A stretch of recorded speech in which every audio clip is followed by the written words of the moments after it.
Fighting games are complicated. The amount of new concepts thrown at a beginner are enough to overwhelm anyone. From combos to setups to frame data to footsies, you can't expect to learn it in one sitting.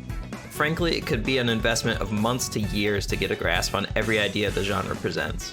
Luckily, this knowledge is not required to play, enjoy, or even win in a fighting game. You just have to boil it down to the absolute basics.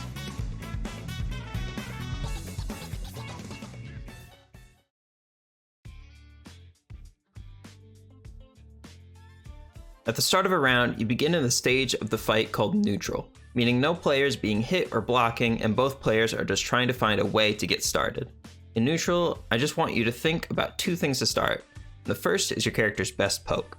A poke is a far-reaching and safe attack you can use to keep your opponents from coming closer. Every character's best pokes will differ pretty wildly, but keep your eyes out for a long and preferably fast attack that covers a big part of the screen. Chun-Li's heavy punch is a great example of this.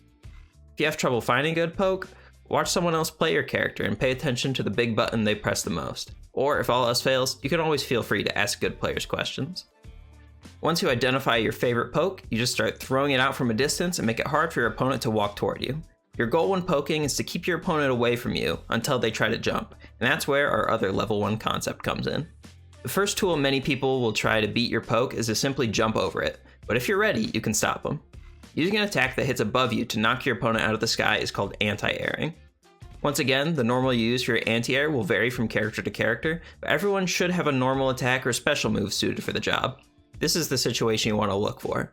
You're mashing on your good poke and then the opponent jumps forward. Instead of pressing your poke button again, you switch over to your anti-air move and put them back to square one. This is why you don't want to mindlessly mash your poke. You press it a lot, but you keep your eyes open so that when they jump, you aren't stuck in the animation and get hit. After you do hit the anti-air, you can go right back to poking. Despite this just being 2 moves, don't expect to get it right away.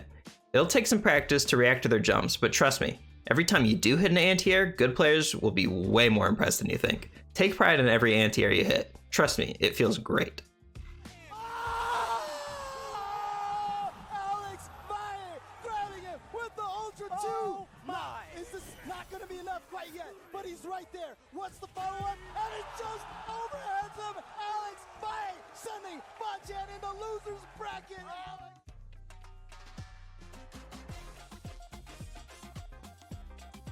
No matter how godlike you are at poking and anti-airing, it's inevitable that eventually your opponent will get in on you. When you're up close and personal, we can simplify your options into rock, paper, and scissors. Rock, in this analogy, is blocking. It's your safest option, and often the one you should default to. In order to block in Street Fighter, all you have to do is hold back. When you're walking backwards, you'll be able to defend against most moves in the game, but while your feet are moving, they're still vulnerable to getting hit. We call attacks that hit your feet lows, but to defend against them, all you have to do is stop walking. Holding down and back together will make your character sit still and block almost everything in the game. Some attacks called overheads will hit you when you're crouch blocking, but they're not as common, so you can worry about those later. Blocking is very safe, but if your opponent is doing it, that's where you bring in paper, the throw. Every character can throw by pressing light attack plus medium attack in modern controls, or light punch and light kick in classic controls. Throwing is the foolproof way to beat all kinds of blocks. Simply walk up and press the buttons when you're next to them.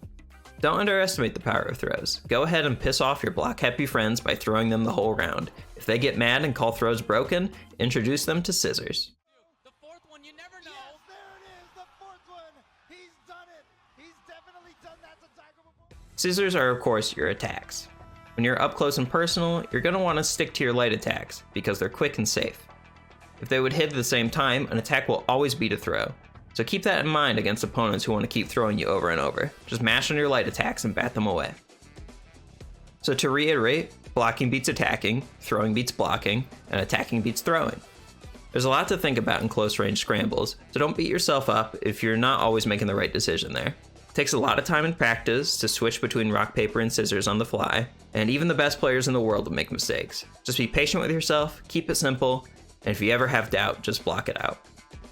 So far, the concepts I've brought up can be applied to any character, but here's where I want you to start doing the stuff your character is known for, and that means using their special moves. If you're a Ryu player, you want to start throwing fireballs along with your pokes. If you're a Zangief player, you want to start using your spinning pile driver up close to really punish them for blocking. Every character varies greatly in this department, so you'll have to do some researching or experimenting to figure out how your special moves shape your character's game plan. I'm planning on making some absolute beginner's guides to the Street Fighter 6 roster that follow this 3-level plan, so if you want to learn more about how to begin playing any character, leave a comment below on who you want to see and subscribe so you don't miss it.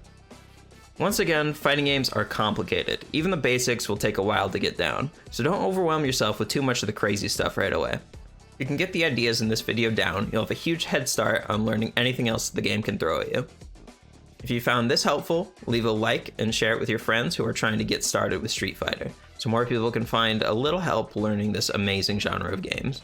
Alright, well, be kind to yourself and have a good one. We'll see you soon.